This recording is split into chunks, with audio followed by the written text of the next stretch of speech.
The night Colleen found the earring, she almost didn't pick it up. It was a small thing, gold, teardrop-shaped, with a tiny pearl at the center, sitting on the edge of the bathroom sink like it had every right to be there. She'd been reaching for her moisturizer when she saw it, and her hand stopped mid-air. She stood there for a moment, her reflection staring back at her in the mirror, the familiar lines of their bathroom surrounding her, his shaving kit on the left, her perfumes on the right, the white towels she'd ordered from a shop in Vermont folded neatly on the rack. The earring didn't belong to her. She knew every piece of jewelry she owned. She'd been married to Reginald Fowler for 19 years. She knew what belonged in this bathroom. She picked it up, held it in her palm. The pearl caught the light. Later she would not be able to explain what happened to her in that moment. Not the anger, not the tears, not the screaming she might have been expected to feel. What happened was silence. A very deep, very clear silence, the kind that comes when something you have suspected for a long time finally steps out of the shadows and stands in front of you in plain daylight. She felt, of all things, almost relieved. She set the earring down, finished putting on her moisturizer, went to bed. Reginald came home at 11:30. She heard him moving through the house, heard the familiar sounds, keys on the hook by the door, ice into glass, the low murmur of the television. She lay still in the dark and listened. He came into the bedroom and she kept her breathing even and slow, and she felt him slide into bed beside her. And she lay there thinking about 19 years. 19 years ago, Reginald Fowler had been the kind of man women looked at twice. Tall, well-dressed in that easy way that looks effortless but costs money, with dark eyes that had a habit of making you feel like the only person in the room. She had met him at a charity gala in Boston. She'd been there as an assistant to the director of a nonprofit. He'd been there as a donor's son who was, as everyone seemed keen to point out, about to take over his father's firm. He'd asked her what she thought of the food. She'd told him it was terrible. He'd laughed like she'd said something wonderful, and that was that his father, Howard Fowler, had liked her well enough at the beginning. He was a man who valued practicality, and Colleen had been practical. A steady, capable woman who asked good questions and remembered people's names and didn't make scenes at dinner parties. She came from a middle-class family in Ohio.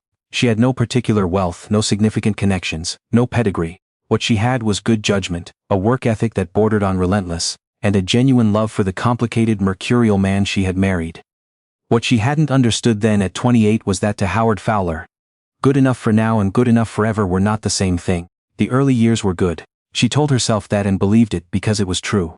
Reginald was building the firm in those days, and she was beside him for all of it. The long nights, the failed deals, the slow accumulation of the right clients, the gradual hard-won climb. She kept the house. She managed the social calendar that became increasingly demanding as the firm grew. She learned which wine to order and which gallery openings mattered, and how to have a conversation with a senator, without saying anything that could be quoted.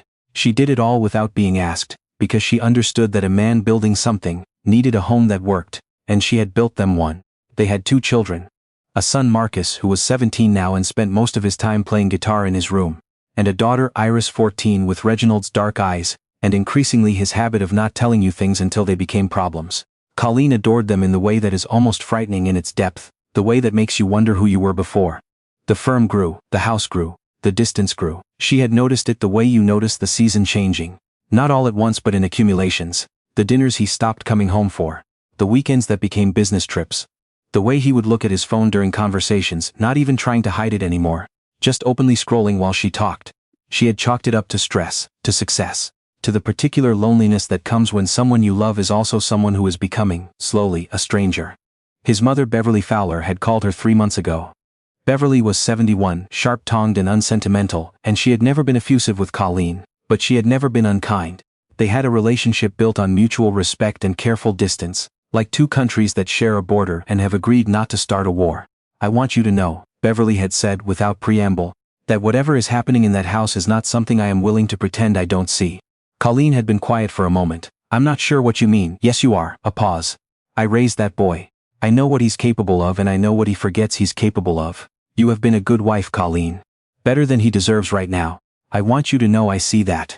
She had thanked Beverly and hung up and stood in the kitchen for a long time, staring at the garden through the window, at the roses she'd planted the first spring they lived in this house, which had spread and multiplied over the years until they climbed the entire back fence.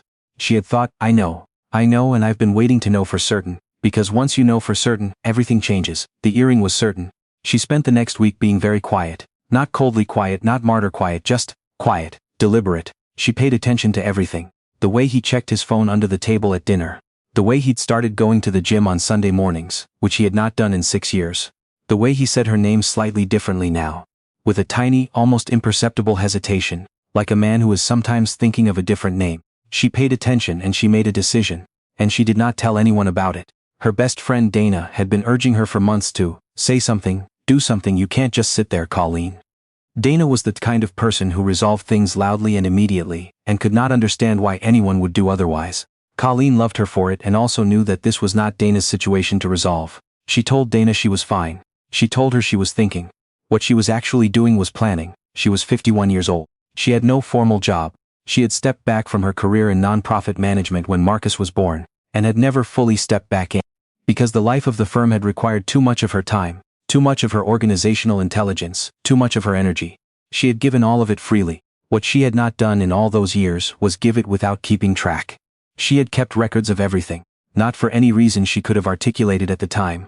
It had just been her nature, the accountant's daughter in her, the practical Ohio girl who believed that paper trails were not paranoia but common sense. She had records of the social events she'd organized, the client relationships she'd cultivated, the introductions she'd made that had turned into accounts worth 7 figures. She had records of the years she'd spent keeping the family infrastructure running so smoothly that Reginald could focus every ounce of himself on the firm, without ever having to think about a school pickup or a contractor, or a sick child, or a dinner party for 40 that needed to happen in 2 weeks. She had records, and she had a lawyer she had quietly hired 6 weeks ago, and she had a plan. The plan was not about revenge. She told herself this very clearly, because she did not want to make this about anything petty. The plan was about understanding what was hers and making sure she left with it intact. The moment everything shifted happened on a Saturday. She had not planned for it to happen on a Saturday. She had been planning something measured and private and handled through attorneys. But life does not always cooperate with the timing you've arranged. She had come home early from a lunch with a friend. The lunch had ended sooner than expected. The restaurant had been too loud. She had a headache. She pulled into the driveway and noticed a car she didn't recognize parked along the curb. A silver SUV, the new kind with the clean lines that all looked the same to her now. She thought little of it. Sometimes the neighbors had guests. She came in through the front door. The house had a particular quality of air when something was wrong in it. She had lived in it for 14 years and she knew the feel of it the way you know the feel of your own body. She stood in the entryway and she knew. She heard them before she saw them. Laughter from the direction of the kitchen. A woman's laugh, light and practiced, the kind that has been deployed many times in many rooms. She set her purse down very carefully on the entryway table. She walked down the hallway. They were in the kitchen. Reginald had his back to her, standing at the island, opening a bottle of wine. The woman was seated on the counter. Seated on her counter in her kitchen, swinging her heels against the cabinet door. And she was young and she was beautiful in that polished, expensive way, and she was wearing the other earring. Colleen saw the earring. The woman saw Colleen. The woman's expression went through several stages very quickly. Reginald turned around. The silence lasted approximately 4 seconds. She counted them somewhere in the back of her mind. Colleen, he started. She looked at him for a long moment. She took in his face. The face she had known for 20 years. The face she had watched age from the sharp handsomeness of 30 into the more settled, heavier look of 53. And she felt not rage but a profound and clarifying sadness.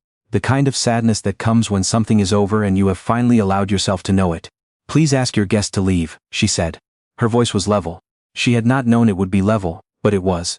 The woman, she would learn her name later, Francesca Vidal, 31, an associate at a firm that did business with Reginald's clients, slid off the counter and picked up her bag without looking at anyone and walked out. The front door closed. Reginald set down the wine bottle. I can explain. I know you can, Colleen said. You've always been good at that. This isn't, it's not what it looks like. She looked at him with something that was not unkind and not forgiving. Reginald, we have been married for 19 years. Please don't tell me it isn't what it looks like. I would like at this point for us to at least be honest with each other. He was quiet. Something moved across his face. Shame, she thought, real shame, not performed. She had known him long enough to know the difference. How long, she said. He told her, 14 months. She nodded. She had suspected something like that. Colleen, I need you to give me the evening, she said. I need you to go somewhere tonight. A hotel, your brother's house, wherever you'd like. I need the house to myself this evening. Are you okay? She looked at him for a moment, genuinely struck by the question. No, she said honestly, but I will be. Please go. He went. She stood in the kitchen alone for a while. She looked at her kitchen. The copper pots she'd chosen. The cookbook collection on the shelf. The small ceramic bowl by the sink that Iris had painted in art class when she was 9. Lopsided and vivid and irreplaceable. She looked at all of it. Then she went upstairs and she did something that surprised her. She did not cry. She had thought she would cry. Instead she felt a strange and almost peaceful clarity. The kind that comes when the worst thing you feared has happened, and you have survived the first 60 seconds of it, and you understand that you will continue surviving. She called her lawyer that evening. He was not surprised to hear from her. She called Beverly the next morning. Beverly was quiet for a moment and then she said, "What do you need?" Not "I'm sorry" or "I can't believe it," just "What do you need?" And Colleen loved her for it. "Nothing yet," Colleen said, "but I wanted you to know." "I do know," Beverly said. "I have known for some time. I want you to understand that this does not change anything for me. Whatever happens between you and my son, you are." A pause. Beverly did not traffic in sentimentality, and the pause cost her something. "You are not someone I intend to lose from this family." Colleen had to set the phone down for a moment after that. She pressed her hand against her chest and breathed. The weeks that followed were some of the strangest of her life. She moved through them with a peculiar steadiness that both frightened and anchored her. There were conversations, painful, circular ones, conversations that went on too long and ended badly. Reginald came back to the house and they moved around each other with great care, like people navigating a room where the furniture has been rearranged in the dark. He wanted to fix it. That was real. She could see that it was real. He said so many times in many ways. He was sorry, he had been stupid, he had not understood what he was risking. Could they please talk to someone? Could they please try? He was a man who had lost something and finally understood its value, and she felt the old pull of him, the 20 years of knowing him, the way grief for a marriage can look almost like love. But she had made a decision. There are moments in a person's life when they choose, not in anger and not in grief, but in a kind of clear-eyed recognition of what they need in order to keep becoming themselves. She had made such a choice, quietly in the weeks before the Saturday that changed everything, and she had not abandoned it. She told him in March. They were in the living room in the early evening, and the light was coming through the tall windows and the room looked very beautiful, and she thought, "I will miss this room." And then she thought, "I will have other rooms." "I want a divorce," she said. Not cruelly, just plainly. He looked at her like she had taken something from him. She understood the feeling. "Colleen, I'm not asking this out of anger," she said. "I want you to know that. I've had months to be angry and I've done that privately and I'm past it. What I'm telling you now is a decision, not a reaction. A decision you can't." He stopped himself. "Start it again. After everything we built together." "After everything we built together," she agreed. "Yes, exactly." She kept her voice steady. "Reginald, I gave this marriage everything I had. I want you to know I believe that. I gave up work I loved. I organized 20 years of your life so you could focus on building a firm that now manages nearly $3 billion in assets. I am proud of that. Some of what was built is mine. My lawyer and your lawyer can discuss exactly how much." He was quiet for a long time. "I don't want to fight you," she said. "I would like for us to do this in a way that our children can witness and not be broken by. They're going to have two parents for the rest of their lives. Let's behave accordingly." Marcus and Iris had known something was wrong. Children always know. She had sat with them separately, and then together and told them in plain language. Their parents were separating, it had nothing to do with them. It was not something they had caused or could fix. And she loved them with a completeness that nothing in the world could alter. Iris had cried.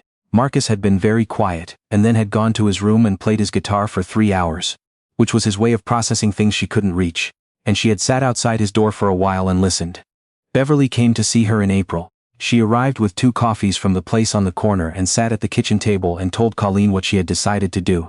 Her shares of the Fowler family trust. Shares that had been intended to pass equally to her children. She was redirecting a portion, a significant portion, into a separate vehicle, a foundation in Colleen's name. Colleen had stared at her. "You don't have to look at me like that," Beverly said somewhat tartly. "It's not charity, it's recognition. Something my son apparently failed to provide." "Beverly, the foundation will fund women's workforce re-entry programs," Beverly said, folding her hands on the table with the air of someone who has made up her mind some time ago, and is only now announcing it as a courtesy. "I believe that is something you know considerably more about than my son does. I would like you to run it." Colleen had thought about the non-profit she'd worked for before Marcus was born. She had thought about the women she'd known over the years. Smart, capable women who had done what she had done, stepped back from careers to build families and homes, and found themselves at 50 or 55 needing to rebuild professional lives from almost nothing. She had thought about all the knowledge she carried in her, all the years of organizational skill and relationship management and quiet, unglamorous competence that the world of Reginald's firm had absorbed and never acknowledged. "All right," she said. Beverly nodded like this was the only reasonable response and drank her coffee. She kept the house. It had been her decision as much as any blueprint. Her roses climbing the back fence, 14 years of her life in the walls, and her children needed a constant in all of this. One thing that didn't move. Reginald was generous in the settlement, more generous than he needed to be, and she understood it was partly guilt, and partly the man she had originally married still existing somewhere inside the man he'd become. She didn't hate him for any of it. She had come to understand that she loved him very differently now. The way you love someone who was important to a version of yourself that no longer exists, with tenderness and with distance. She launched the foundation in September. She named it Groundwork, because that was what she knew how to do. She knew how to lay the groundwork, to build the invisible foundation that makes visible success possible. The launch event was small but full of people who mattered, women she admired and a few men who had the sense to understand why something like this was necessary. Beverly sat in the front row in a gray suit and did not smile, which meant, Colleen had learned, that she was proud. Dana cried, which was predictable, and then told her she looked actually happy for the first time in like 4 years, which was less predictable and also true. She ran into Reginald at Iris's school play in October. He was with someone. Not Francesca Vidal, someone else, someone she didn't recognize. And she noticed this the way you notice weather. It was happening, it was outside herself, it would pass. He looked at her across the auditorium and she gave him a single nod. The way you nod at someone you have a long history with, and have decided not to be enemies with, and he nodded back. She sat between Marcus and Iris, and Marcus put his arm around her shoulders for a moment, before he remembered he was 17 and had a reputation to protect, and Iris held her hand throughout the entire performance. On stage the children were singing something about seasons changing. The corny sort of song that school plays always use, because the sentiment is easy and universal and they're not wrong. She sat there, her son's arm gone but his shoulder warm against hers, her daughter's hand in her hand, and she thought, this is mine and no one can take it. The year turned. She was in the garden in November, cutting back the roses for winter, the kind of work she had always loved, the meditative kind where your hands know what to do and your mind is free to go wherever it needs, when her phone rang. It was a call from a woman named Dr. Patricia Osman, the director of a workforce development initiative run out of Washington, who had heard about Groundwork and wanted to talk about a potential partnership. She had seen Colleen's name. She had done her research. Colleen set down her shears and sat on the garden steps in the thin autumn sunlight and talked to Dr. Osman for 45 minutes. At the end of the call, Dr. Osman said, I've been looking for someone with your particular combination of skills for a long time. I think you may have found your next chapter. She sat for a while after the call ended. The garden was quiet. The roses were cut back and the beds were clear, and there was that particular smell of turned earth and cool air that meant things were going dormant for a season, drawing their energy inward, preparing for what came next. She was 51 years old. She had built one life and it had required dismantling. She was building something else now. Not a replacement, not a consolation, but something genuinely new. Something that was entirely hers in a way that the previous 19 years, for all their worth, had never been. She thought about the earring. That small pearl and gold thing sitting on the edge of a sink catching the light. She thought, thank you. Then she picked up her shears and went back to work.